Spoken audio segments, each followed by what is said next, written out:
Okay guys, so Yamaha Sniper 155R, which is the limited edition guys, no. So galing po tayo ng break-in, naka almost ano yata tayo, tag dito, yung naka 200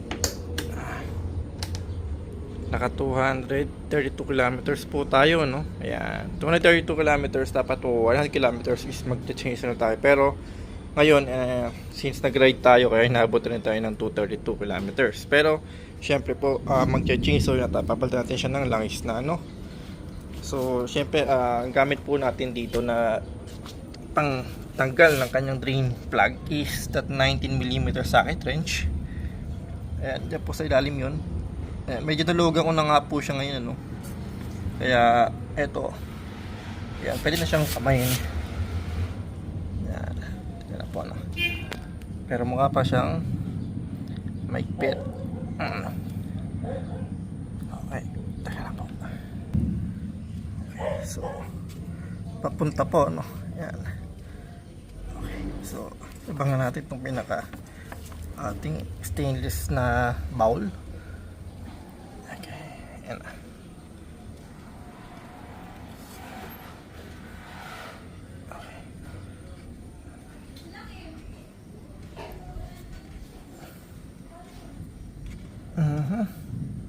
Ayan na, oops. Ayan. So ito na po yung 232 na langis, no, na galing sa Yamaha. So makita nyo mga guys, clear na clear pa. Pero syempre tayo is for change oil na tayo. So it's the first time po na maka tayo ng Yamaha Sniper, no. Since ang gamit natin before is Wave 100, Motorstar, and Audi 125, Boxer, Kawasaki. So ito yung kanyang pinaka drain plug. Meron pala siyang spring and then meron siyang stainer, no.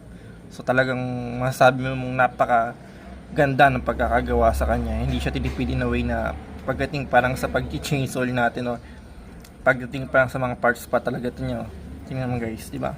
Yung ibang motor wala nito, no. Pero ito si Yamaha, talagang sulit na sulit. Meron siyang stainer, no.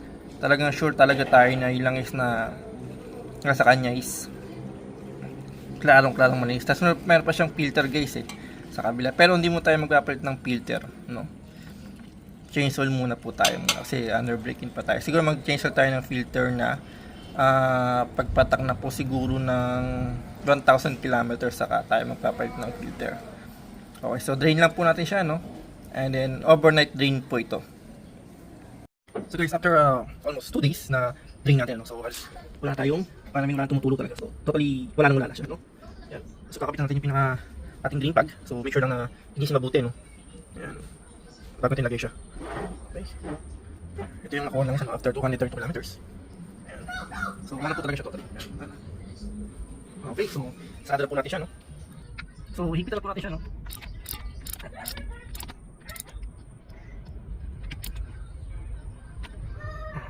So make sure lang din na hindi naman gaano pero at least kasi may goma naman po yun, mga rubber siya. Okay, so I think okay na po siya, no? So lalay lang po sa pagpihit. So ito yung pinaka nanang langis natin. Masyadong maipit lang. Ipit yata. Wala po tayo ng pang-ipit, ano? So natin ng long nose. Wala siya. So, ang ganito po natin, ano? Ang gagamitin po natin langis dyan. So, ang gamit po natin na pang braking period po is itong CA40 monograde, no? Petrol Spring 40 SR100. So, ito po yung gagamitin natin sa kanya. Pang braking po ito, no? Pero syempre, ang nilagamit ni Yamaha is use only Yamaha lube o Yamaha genuine oil. Pero syempre, it's up to you guys, no? So, ito lang ay para sa akin lamang ito, no? Ito lang po yung aking gamit na pang braking. Sa ating leader sa CB150X, ito po yung pang braking period natin na langis. So, 232 ngayon to. So, after 232, 500 na po tayo next. And then change ulit gamit ng speed. And then after 500, 1,000 po. Ayun. Change ulit mo. Okay? So, lagyan natin. Pero, ito siyang lalagay natin ng pinaka parang ibudo dito, no? So, yun guys, na napaglagay tayo ng pinaka ibudo natin na wala masyadong makita na mas malalim, no? Na parang ibudo niya, pinaka nose niya. So, syempre gamit din tayo ng hose. Ayan. And then, syempre, yung ating petrol. Spray. Okay, ayan siya. Basta. Okay, so 1 liter, no? Lagay natin sa kanya. Okay. So guys, yung ating 232 after 202 kilometers, change oil using petrol speed 40 SR100, no?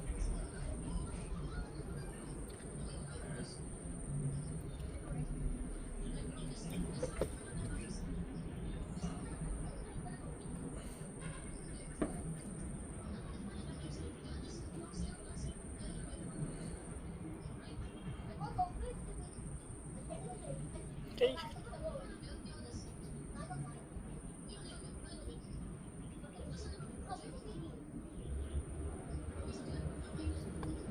Yeah, petrol speed 40 SR100, C40 monodrink. Ang ating langis pang braking para sa ating Yamaha 155R.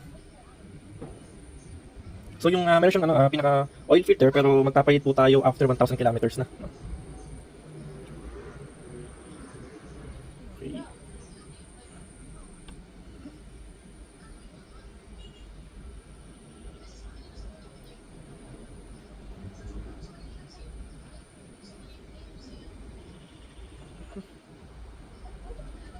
Okay. Thank you for watching po, no?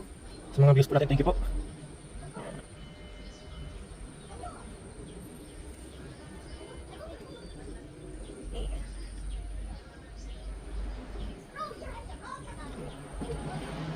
Medyo tagal lang siya bumaba talaga, no? Pero sana makakita tayo ng mas mahaba or mas mahabang pinaka-funnel niya, no? Para mas magamit natin, hindi tayo gagamit ang hose direct na siya. At least mas mabilis kasi dito, medyo maliit yung hose kaya ang bagal tuloy ng pagbaba, no? Natin langis natin, no?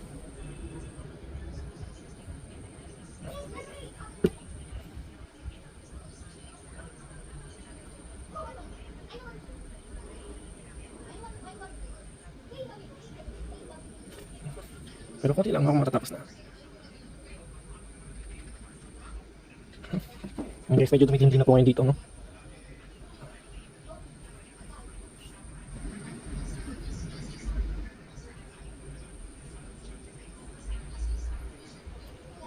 Okay, salit ulit tayo.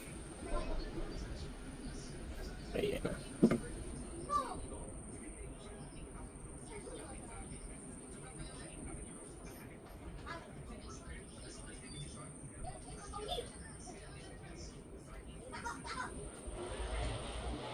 Hindi pa. Ayan na.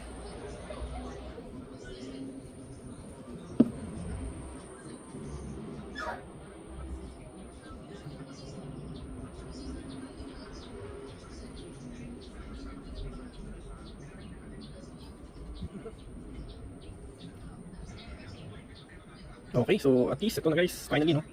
Naubusan natin yung 1 liter.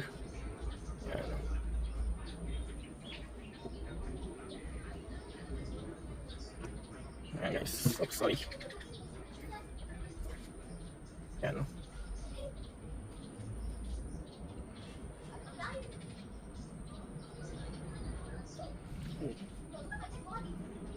Okay, so I think yun na yun. Puno-puno na siya, no?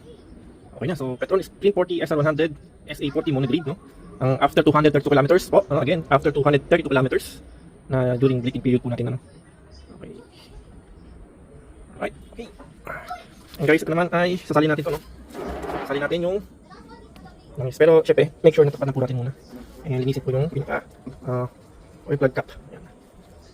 Okay. Close na natin.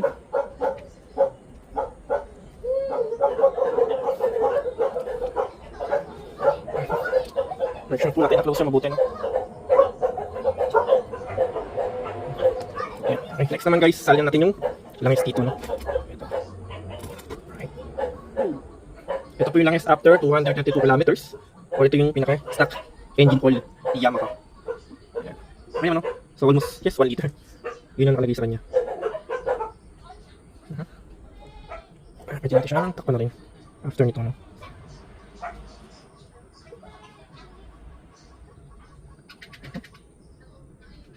So, okay guys. Tapos tayo mag-change oil, no? Ito yung langis niya. Takpan natin, no? Alright, so again, after 232 kilometers, nag-change oil na po tayo sa ating Yamaha Sniper 155R. Okay, so again, thank you for watching po, no? See you on my next video. Ciao!